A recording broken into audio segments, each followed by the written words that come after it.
January 12th, the app that we're following has us in Hebrews chapter 2, and it declares this: "For it was not to angels that God subjected the world to come, of which we are speaking. It has been testified somewhere, what is man that you are mindful of him? Or the Son of Man that you care for him? You made him for a little while lower than the angels. You have crowned him with glory and honor, putting everything in subjection under his feet. Now, in putting everything in subjection to him, he left nothing aside outside his control. At present, we do not see everything in subjection to him, but we see him who for a little while was made lower than the angels, namely Jesus, crowned with glory and honor because of the suffering of death, so that by the grace of God he might taste death for everyone. For it was fitting that he, for whom and by whom all things exist, and bringing many sons and daughters to glory, should make the founder of their salvation perfect through suffering. For he who sanctifies and those who are sanctified all have one source. That is why he is not ashamed to call them brothers, saying, I will tell your name to my brothers in the midst of the congregation. I will sing your praise."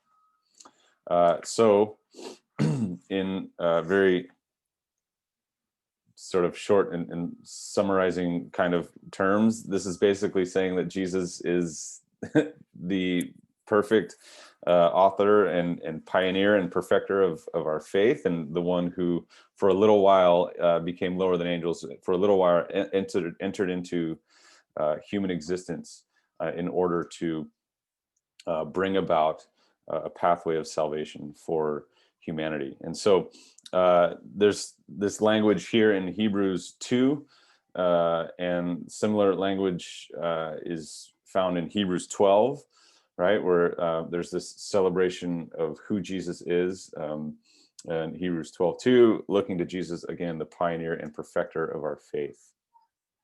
And then, of course, there's just as in Hebrews 2, right, that says there is this Jesus is the pioneer and perfecter of our faith, and talks about that is achieved through his suffering. Hebrews 12 reminds us again too that is as the pioneer and perfecter of our faith, for the sake of joy that's set before him, endured the cross. And so I think there's this reminder that the pioneer and the perfecter of our faith is one who is willing to lay down himself for the sake of others. And what an important reminder for us as we consider how to live out our faith in Jesus, that he is our pioneer and our perfecter. We don't rely on our own abilities. We recognize that he is the one that models an invitation to life eternal for us. So the hymn this morning was this beautiful hymn, "Turn Your Eyes Upon Jesus." I don't know if you've heard this hymn before. It's a beautiful hymn, and for me, every time I've sang it or heard it, there's this line that always sticks out. It says, "Turn your eyes upon Jesus, and the things of this world will grow strangely dim." And I love that declaration. I love that invitation, that to focus on Jesus, this pioneer and perfecter of our faith, means that the things of this world will grow strangely dim in the background as we focus on who he is. And I've always really thought of that that hymn, the verse in that hymn is this invitation to abandon a life of materialism, to abandon a life that is defined by stuff, right? The things of this world just kind of go into the distance as you look at Jesus, and I don't need things and stuff. I just need Jesus. And yet I think there's also a better invitation, or a broader invitation. And don't get me wrong, I think there is this invitation to recognize that Jesus invites us to a life bigger and better than one defined by materialism and consumption. And yet, I think there's also another invitation here.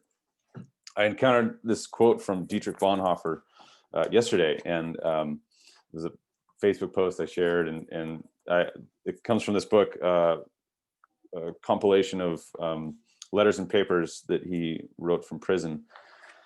And this translation has this word, the word folly, that is translated. And here's some of Bonhoeffer's reflections on folly. It says, "Folly is a more dangerous enemy to the good than evil. One can protest against evil. It can be unmasked and, if need be, prevented by force. Evil always carries the seeds of its own destruction as it makes people at the least uncomfortable. Against folly, we have no defense. Neither protests nor force can touch it. Reasoning is no use. Facts that contradict personal prejudices can simply be disbelieved. Indeed, the fool can counter by criticizing them, and if they are undeniable, they can just be pushed aside as trivial exceptions.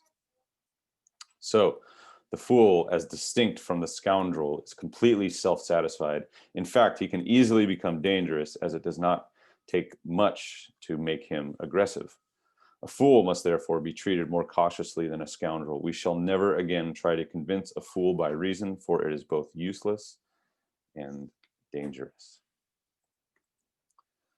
So I read that quote and I think to myself, I've got a long list of people I can think of who fit the category of fool, and I think to myself, oh man, I'm gonna send this to them. I'm gonna post this and tag these people. I'm gonna, and then, of course, as I sit with that more, as I try to look at Jesus, the pioneer and perfecter of my faith, a text like Matthew 7 comes to mind, where Jesus says, "Don't seek to judge others in a way that dismisses your own ways of fault."